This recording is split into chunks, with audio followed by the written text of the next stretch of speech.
In today's video, what I want to cover how to properly go about conducting tests within your funnel. Now, in previous videos, I've covered in-depth media buying structure, how to set up campaigns, what a traditional structure looks like, how you can go broad, how you can test with dynamic creatives on Meta, and then vice versa. If you're trying to go more manual testing, how to set that up with ABO. But traditionally, if you're running ads and you have minimal spend, you want to be efficient with your capital, following broad one campaign, 3 ad sets, and then from there 3 ads in every ad set following the DCT structure should be the pathway you follow. But I say this to say what I want to focus on in today's video is not the technicalities of media buying, but I want to cover principles that is going to allow you to conduct your tests more effectively so that every dollar you spend on ads, you're seeing some sort of return, whether if it's not profit, you're gathering learnings to make iterations to now make better ads in the future. So with that being said, how do you conduct tests? How do we scale brands in our portfolio to multiple 7 to 8 figures a year? Well, the first phase that comes into the equation is ultimately, how are we getting creatives? How are you generating creatives? Because in order to run ads, you need to garner attention. You need to get people to stop scrolling, to land on the next step, to go into the landing page. How do we spark that interest? With Meta, traditionally, you're going to use some sort of form of content, whether it's a static, whether it's a GIF, whether it's a UGC video from a specific creator. It doesn't matter. You need to create engaging content that's going to get people to stop scrolling. That's the first part of the equation.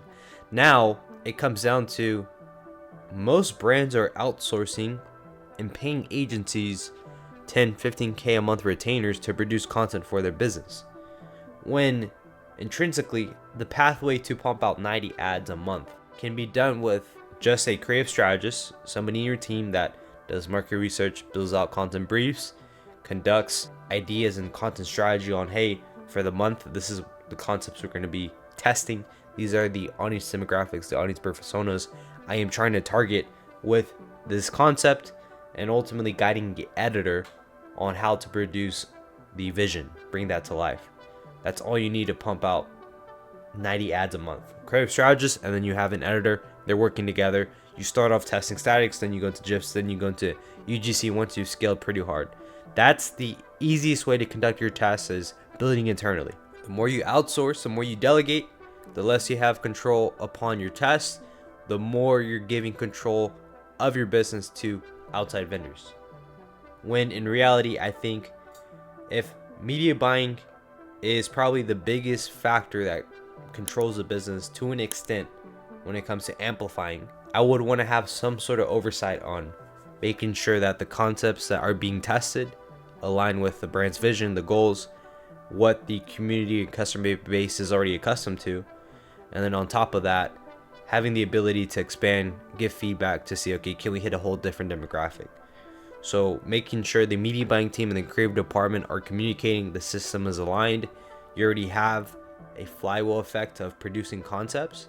So now when you do test, you're testing with direction, you're making iterations for every dollar spent, you're improving the funnel. Now this goes into the next point, which is ultimately knowing our numbers, setting up rules, KPIs, and targets week over week. The first thing I want to understand is, okay, what is the retail price of my product?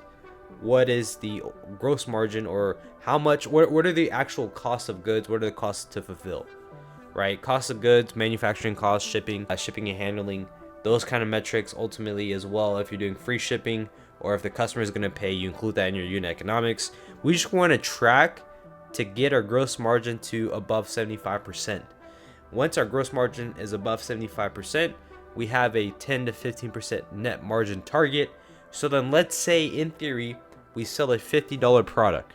Cost of goods after expenses, our gross margin after that, saying it's 75%. From there, our net profit target, we're making around $12 to $13 for every product sold if our CPA target is ballpark, I'm saying what, 50, 75%. I would say ballpark CPA target number, we would have to hit at least around $18 to $16 CPA to be at that 10-15% net profit target. So with that being said, if I were to reverse engineer how I can hit that CPA target, our creatives have to be they have to offer cheaper CPMs, higher click-through rates, cheaper CPCs, and then as a byproduct simultaneously, when people land on their landing page, the conversion rate has to be around at least 1.7%, 2%. So then we can hit that CPA target in the threshold. Now the third phase when conducting our tests is analyzing the data we've gathered from our previous ran tests. So for example, if we're testing a set of creative concepts and we have a demographic we're trying to go after, let's say we split up the demographic to female, male, and then a third evergreen persona, right? The first batch of concepts tests didn't pan out, right? It didn't connect with the female audience. Now the next round of tests, we go after the male demographic. We're starting to see some results. So then what happens is we can go one or two ways. We analyze this data, we go up the vertical, so we take the previous winners on a 7-day window that have been consistent, on track with CPA target. We place that into, let's say, if we have a main winners ad set, we copy that post ID, put it in the main winners ad set.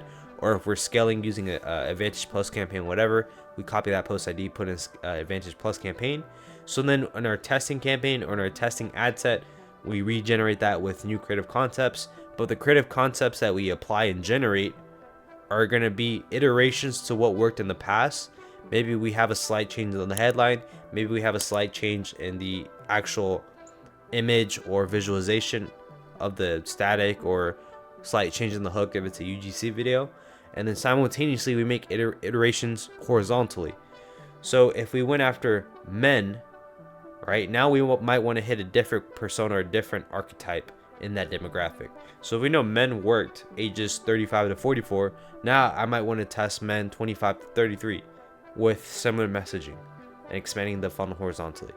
Now this all ties into the last phase of testing properly, which is iterations from your previous test to now make that and apply that to your next set of concepts. Because in theory, you can maximize, you can pump out a ton of volume with your creative testing, but at the end of the day, you're spending loads of money to conduct those tests. Whereas for us, we want to optimize for capital efficiency, we want to optimize for net profit. So for every dollar spent, we want to give it a North Star, we want to give it some sort of direction. If we're testing, let's say we conduct less tests in a month. Let's say on average we're aiming for 30 creative tests, 30 total ads live on Meta. Let's say for every 10 we make one winning ad, right? If we can increase the output from, okay, out of 10 creative ads, one is a winner. Let's say we reduce that threshold to where out of 5 ads, one is a winner.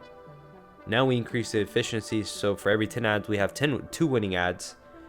And then from there we increase it for every 10 ads. Now we have 3 winning ads, 4 winning ads. Because at the end of the day, the more we test, we start out broad with the demographic we're hitting, right? We might do men, women, both. And then from there, as we continue testing both dynamics, both genders, you have your age range 35-44, you have your age range 25 to 55, around that, depending on if you want to go super broad. Once you get a set of winners and you see the demographic, you start to recognize patterns. Then you start recreating what worked in the past. Now you're getting closer and closer and closer to your demographic. So then over time, as you spend more ads, you have sectors of different pockets of audiences while also expanding the funnel, because you might have different products to sell to different people in point in time. So it's very important that you're always testing, you're always innovating. But if you're trying to optimize for net profit, you have to be specific with every dollar spent. You have to track your data. With that being said, guys, I hope you enjoyed this video. If you have any questions, drop them down below in the comment section. Make sure you like and subscribe. If you have any questions about how to integrate this to your business, let's say your DTC brand, you're tired of getting burned by ad agencies, you want to one day exit your company, check out scalevelocity.io, where you can read my free 30-page protocol breaking down step by step the framework I just covered, how to integrate the creative flywheel system, how to build no-brainer offers, how to understand your unit economics. All the information necessary so that you could one day exit your company is all there at scalevelocity.io.